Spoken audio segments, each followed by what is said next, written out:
Hello everybody, and welcome to Theology 101. Today I'm going to talk about the priestly covenant. We will see how the priestly covenant reveals God's sacrifice. Now when I say the priestly covenant, I'm referring to the promise God made with Phinehas. If you don't know who Phinehas is, we need to turn back to Numbers 25. Let me paint the scene of what's happening. A Moabite leader named Balak hired Balaam, who was a prophet, to curse the Israelites. However, when Balaam tried to curse Israel, God put words in his mouth of blessings for Israel instead of curses. Having failed to curse Israel, Balaam left for his own country, and in the process, God protected Israel. Now, there is a connection between the story of Balaam and what is happening in Numbers 25. Later, Moses said that Israel rebelled against God, which caused a plague to break out because of Balaam's advice. So what did Israel do to cause a plague to break out? Let's zoom in a little closer. We see that the men of Israel started to sleep with Moabite women. While Israel lived in Shittim, the people began to whore with the daughters of Moab. These invited the people to the sacrifices of their gods,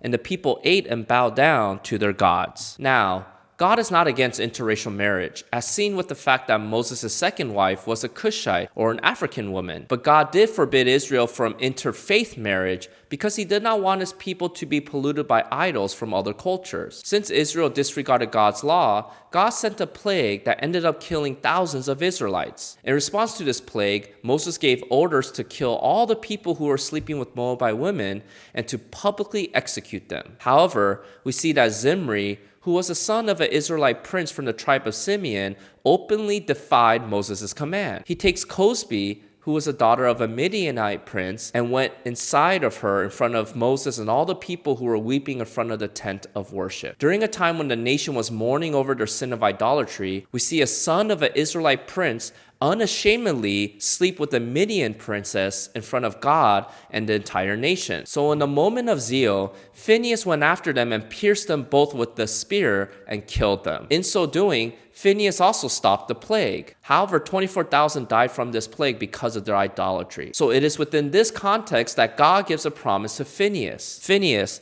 the son of Eleazar, son of Aaron, the priest, has turned back my wrath from the people of Israel, in that he was jealous with my jealousy among them, so that I did not consume the people of Israel in my jealousy. Therefore say, behold, I give to him my covenant of peace, and it shall be to him and to his descendants after him the covenant of a perpetual priesthood, because he was jealous for his God and made atonement for the people of Israel. We see in this covenant that God decided not to destroy Israel in anger because Phinehas has made atonement for their sins by offering a sacrifice, namely Zimri and Cosbi, that turned away God's wrath. So God declared that Phinehas and his descendants will receive a covenant of peace, which included a perpetual priesthood. In other words, Phinehas' physical lineage will be the ones who will serve as priests for Israel through future generations. We see this covenant begin to unfold when Phinehas eventually becomes appointed as the third high priest. Now, there is something interesting to know about Phinehas. His name means the bronze-colored one in Egyptian, most likely because he had a Cushite or African mother. This is important because Phinehas is a grandson of Aaron,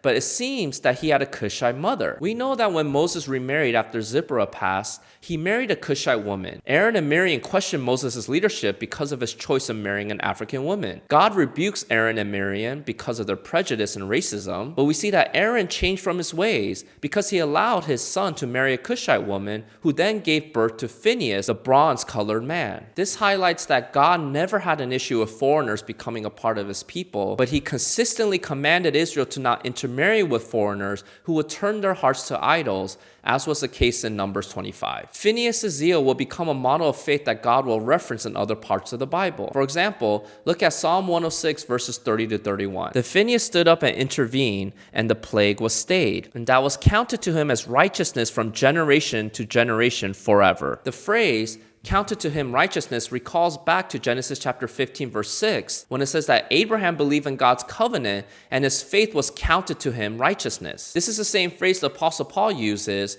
to show that those who are justified by faith share in the same type of faith as Abraham. So Phinehas follows the model that those who are justified or counted righteous are those with faith in God. And we see Phinehas' faith expressed with his offering a sacrifice to satisfy God's wrath against sin and make atonement for Israel. So how will the priestly covenant be fulfilled? This covenant shows us that God's judgment against sin requires a sacrifice. The term substitutionary atonement is the idea that God's judgment on sin requires a sacrifice on another person's behalf. If you sin, for example, you either need to die or a substitute must die in your place. This was typically an animal sacrifice in the Old Testament, but we see that the blood of animals cannot atone for people's sin. So what was the point of all these animal sacrifices in the Old Testament? They were supposed to prepare God's people for the ultimate sacrifice, namely Jesus Christ, whose blood can atone for the sins of the world. Look at what the author of Hebrews writes. And every priest stands daily at his service, offering repeatedly the same sacrifices, which can never take away sins. But when Christ has offered for all time a single sacrifice for sins, he sat down at the right hand of God,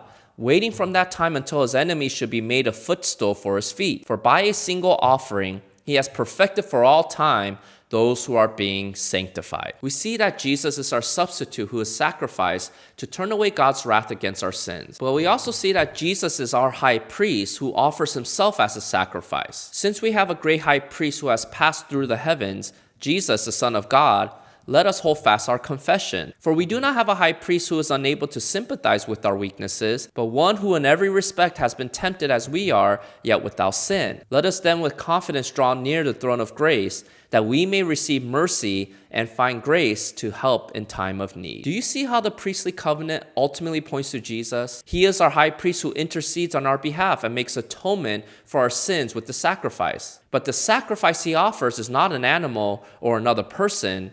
Instead, the sacrifice that our high priest gives to God is himself, because only his blood can atone for our sins forever. Thank you to today's sponsor, Awe and Reverence. They offer a free digital worship music app called Maskill. If you want to find out more, I'll leave some links in the description box below. If you missed the last video about the Mosaic Covenant, I'll leave a link here for you to watch. Until next time, see you.